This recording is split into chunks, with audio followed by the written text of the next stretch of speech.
bomba en su castillo. Me vengaré. Es hora de destruir Ponyland.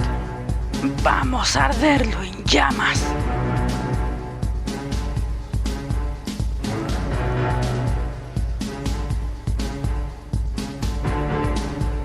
Los archienemigos de nuestros padres volvieron.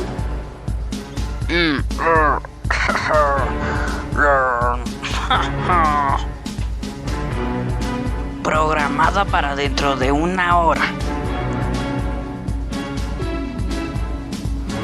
¡Vamos a salvar a Equestria!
Yo fui quien robó el cristal y se lo llevé a Opaline.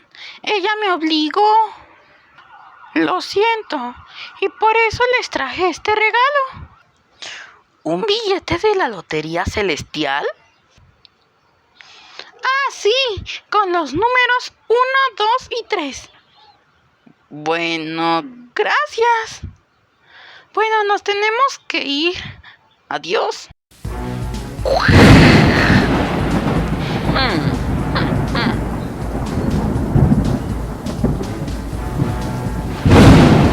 Vamos a eliminar a todos los ponis.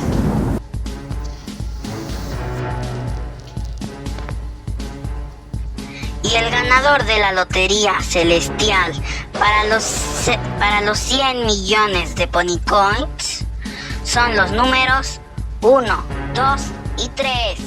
Repito, 1, 2 y 3. Pip, pip, pip.